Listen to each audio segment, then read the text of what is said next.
Ampi? Ampi? Oh, matatapos na to. Ang gusto lang sana kitang tulungan sa paghahanda mo. Huwag ka na mag-alala. Kaya ko na to. Sige.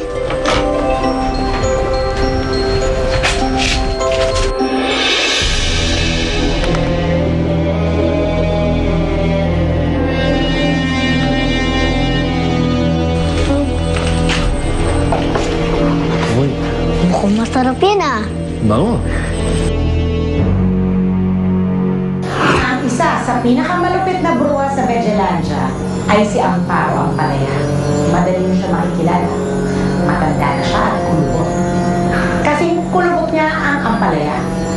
At tatandaan, oras na kumain kayo ng pagkain binigay niya, hindi na kayo makakabalik pa sa mundo dahil gagawin na niya kayong Ampalaya.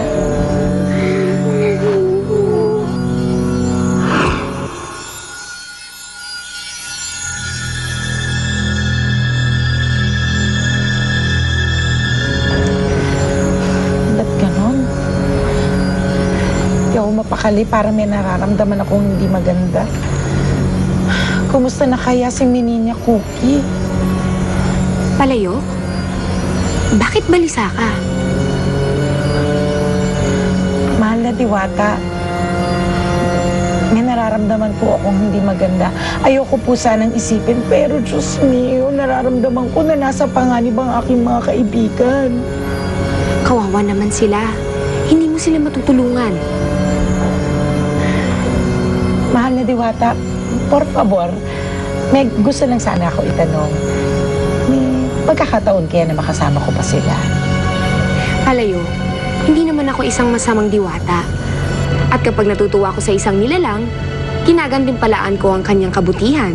Ay, salamat, salamat. Naku, may gagawin po ako para sa inyo na tsak na magugustuhan nyo. Usted será feliz, la promesa. Talaga? Ano yun? Isa siyang sorpresa. Kain na kayo. Busin niyo yan, ha? Masarap yan. Bango ah. Naku, anong gagawin ko? Kakainin na nila yung pagkain. Hindi na ako sila magiging... sila magiging puno. Yan. Uy, huwag mo kakainin yun, ha? Bakit mo tinabig yung pagkain ko, Cookie? Anak, anong nangyayari sa'yo? Dahil niloloko lang tayo ng batang yan. Hindi po siya si Ampi. Siya si Amparo Ampalaya. Siya ang pinakamakapangyarihan at malupit na makukulam dito sa Vegelandia. Kapag kinain niyo ang binigay niyang pagkain, magiging ampalaya na rin kayo. At hindi na po tayo makakabalik sa mundo natin. Magaling.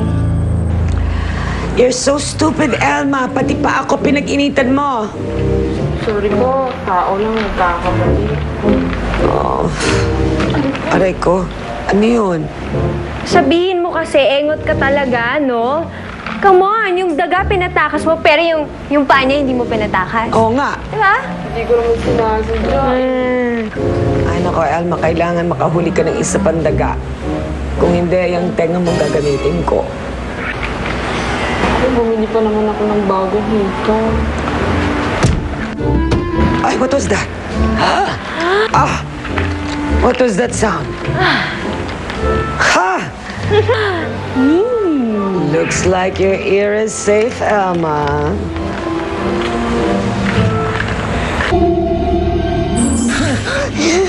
Ngayong nalaman na ninyo ang aking lihim, hindi na kayo makakatakas. Gagawin ko kayong puro ng ampalaya!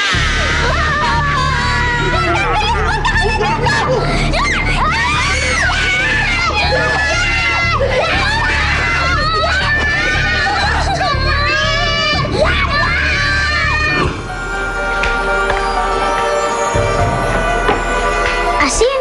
Ano naman gagawin ko dito sa asin? Sige na, dalhin mo na lang yan. Baka magamit mo yan eh.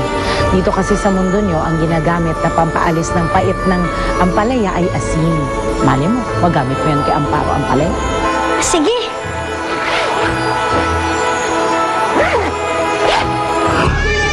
Paano kasi? Nasaan ako dito? Bitahan mo siya!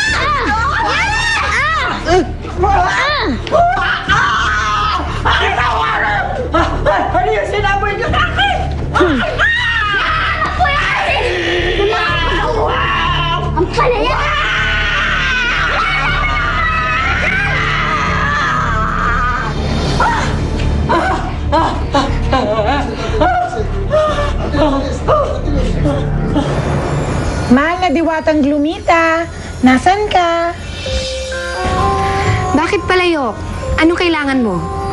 May hinanda ako para sa'yo. Muy espesyal. Ano yan? Pati mo tikman?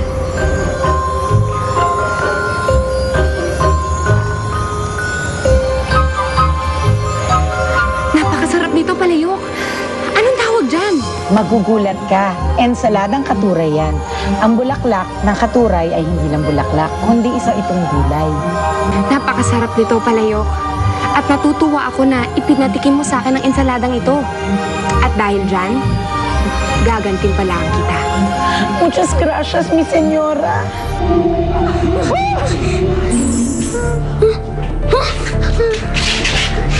Nakoy! Nawala na siya! Alam niyo, umalis na tayo dito bago tayo mapahamak ng husto. Pero Papa, kailangan pa po natin makuha yung golden ampalaya. Yun na po yung huli ng sangkap sa gamot. Saan naman natin hahanapin yun? Alam ko na! Doon sa likod ng bahay niya, may mga taniman siya doon ng ampalaya. Marami